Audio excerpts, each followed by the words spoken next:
Hello, dear friends, I'm here with you. Sofya Dorinskaya, President of the International Bureau for Human Rights in Mental Health and Head of the Medical Information Center of Sofya Dorinskaya.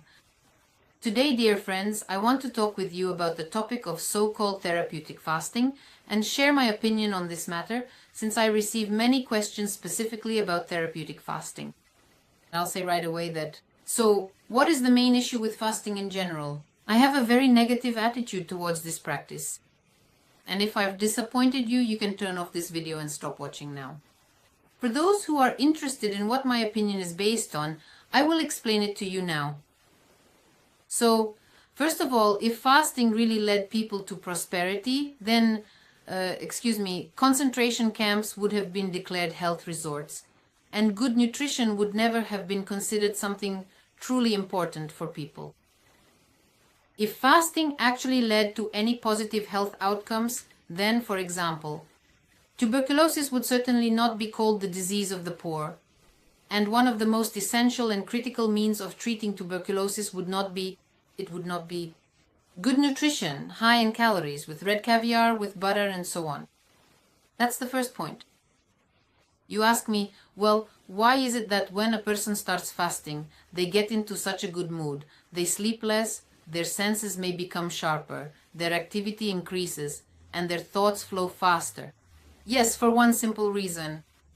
When the body realizes that the good life is over and there's nothing left to eat, the body gathers all its strength, all its resources in order to pull itself together and be ready to run and find food to earn a living. But if you keep going in the same way, what awaits you next is apathy, a bad mood, problems with your gastrointestinal tract, drowsiness, and sleep disturbances. You will sleep poorly at night, then suicidal thoughts will start to visit you, then you will have depression, and eventually you may reach the point of hallucinations. And that's when you end up in a psychiatric hospital. They will start to label you as schizophrenic and begin injecting or giving you antipsychotics, and your life will simply be thrown away. Even academician psychiatrist Maya Sischov would end up on the scrap heap. Vladimir Nikolaevich identified several points about how a person develops a predisposition to mental disorders. This readiness, roughly speaking, to lose one's mind is formed in the body. So one of the aspects is vitamin deficiency, and the second is alimentary starvation, meaning the lack of food. The next factor is brain trauma. And he describes psychogenic conditions during wartime. That is, these are severe emotional situations in everyday life. For example, taking out a bank loan for 8 million when your salary is only 15,000 rubles.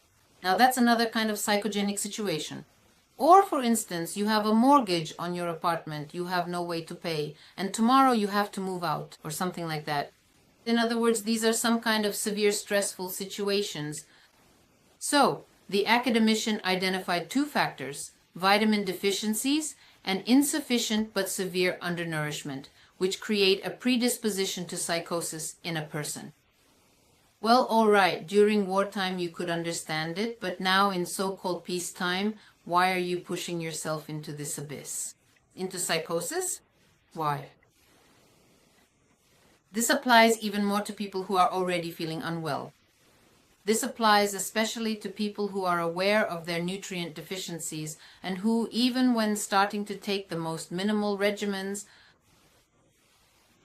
for example, we recommend to very young children, and these are adults who start taking minimal regimens, and then they start feeling pain here and feeling unwell there. But I can tell you this, the revival and activation of an organ's innervation, when there wasn't good innervation before and the organ is restoring its function, all of that goes through pain. So, if a person is taking just tiny crumbs of nutrients, their whole body is already racked with pain. This means that your body is, in fact, neglected. It means, your body is already falling apart. So why would you want to finish it off with starvation? You hear stories about people who started to thrive after fasting. I know the other side of that coin. We see people who have starved themselves to the point of ending up in psychiatric hospitals. People who have starved themselves to the point of developing what's called a leaky gut. And that's actually a very accurate name for this pathology when after these various fasts, sometimes eating, sometimes not. The intestines simply refuse to absorb food. And then truly terrible things start happening to the person. People stop sleeping and it drives them insane. No sedatives work on them at all in principle. They end up being injected with phenazepam 3 times a day. They're given it in shots. I don't know, they even soak them in baths with phenazepam, but nothing works at all. And naturally, under these circumstances, the person loses their mind. And at that point, nothing can really be fixed. Well, it can, but it takes a very long time. Because the intestines have simply stopped absorbing food. To put it bluntly, they've just broken down. So when you start fasting, especially when you're already feeling unwell, you're just finishing off your body. This activation, this seeming increase in energy can be compared, well, not exactly, but in effect, to when you start taking something, like some kind of antidepressants, which chemically draw out the last reserves of strength from a person's body and somehow give them a temporary boost. So here with fasting, you're doing the same kind of thing. When we talk about vegetarianism or veganism, people say to me, but what about India? Excuse me, please. The living conditions in India and in Russia, they're like night and day. How many sunny days do they have there? And how many sunny days are there in Russia? What's the average annual temperature there? And what's the average annual temperature in Russia? Sorry, but for example, if someone in India, okay, let's say they have an office job, they don't really expend much energy, it's just home work and so on. Maybe they're a programmer. Well, that's not the same as being a programmer in Russia. Because when it's minus 30 outside and when it comes to the number of sunny days in a year, well, anyone who's lived in St. Petersburg knows, I don't even know how many sunny days you can get in a year. If we're lucky, we might scrape together a month. But in India, how many sunny days do they have? These are completely different conditions for the body to exist in.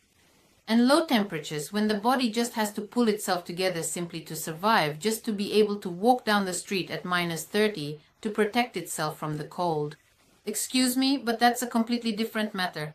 These are different living conditions. And besides, who told you that people in India are healthy? Just look at the diseases, how many cases of dermatitis there are, what kinds of parasites affect people there.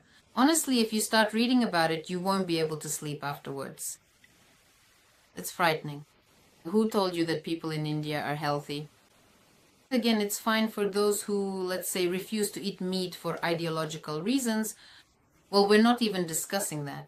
All right, ideological reasons are ideological reasons. You really can somehow replace it with plant-based food.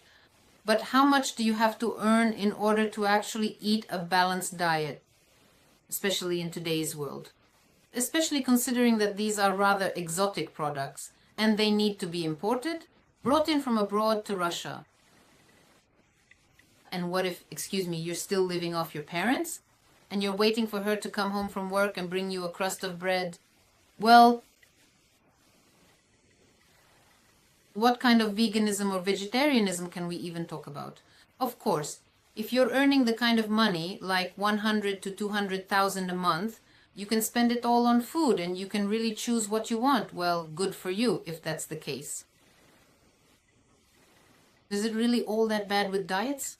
Probably not everything. But they need to be created and developed by professionals.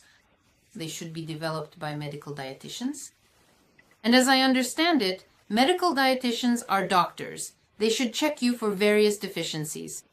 They should check you for different types of anemia. Why are you feeling unwell anyway? Well, if you don't know about these anemias, there are so many of them, and if you don't realize you have some kind of anemia and you stop eating something, you could simply die from it. And what if you have those same notorious parasites that for some reason everyone is treating nowadays just because everyone says there are parasites? Guys, that's just ignorant. Not all parasites are the same. The treatment for one parasite is different from the treatment for another. And in general, there should be indications for any kind of treatment and for any kind of medication. So go see a doctor. Go to professionals, people who can sort out your situation. And for example, when we address deficiencies, when we realize there is some kind of problem, we always refer people to doctors. Some people really do discover deficiencies or, excuse me, parasites. That's true. We refer some people to endocrinologists. We coordinate the treatment prescribed by endocrinologists. Guys, you can't just do things randomly like that. But this, I don't know, it's ignorance, it's irresponsibility. I want to say again, if you're feeling unwell in life, you need to find a solution that's specific to your situation. There isn't a one-size-fits-all solution, but there are basic principles of how the body and biology function. The body must receive all the necessary nutrients. If there are any deficiencies, they need to be addressed. The body's nutrition must be balanced. Work and rest schedules must be followed. And generally speaking, hygiene must be maintained. That means cleanliness in the room and so on. In other words, there are some basic things that need to be observed. It's not like if you're feeling unwell and you don't know why, maybe, I don't know, you have the early stages of cancer, for example, right? Well, starving yourself won't do you any good. Even if you have parasites, if you start starving yourself, I honestly don't know who came up with the idea of fasting when you have parasites. The parasites won't die. Parasites are adapted in such a way that they'll keep feeding on you until your very last breath. You'll die, but they won't. So when it comes to fasting, I urge you first and foremost to use your head. But there's one small unpleasant nuance. One of the most serious and concerning health problems that affects people who get too carried away with extreme fasting is acquired dementia. Yes, it is actually a form of dementia. So, because of this, I truly and sincerely wish from the bottom of my heart for all of you to be careful and not to reach that dangerous point. I sincerely wish for everyone. Turn on your analytical mind. Use your head before you plunge into the abyss of a voluntary concentration camp, which, to be honest, has never brought anyone better health. I hope I have answered your questions about whether you should eat or not. And my answer is eat, eat. If you want to have a slim figure, that is achieved in the gym, not through starvation, when you've already, I don't know, experienced every imaginable and unimaginable hunger-induced hallucination. And you were happily taken to a psychiatric hospital pumped full of every neuroleptic the on-duty doctor knew, and on top of your hunger problem, you also added the problem of being drugged up with these neurotropic poisons. You don't need to go down that road. Happiness lies in the completely opposite direction. This was Sofya Dorinskaya with you. All the best. Goodbye.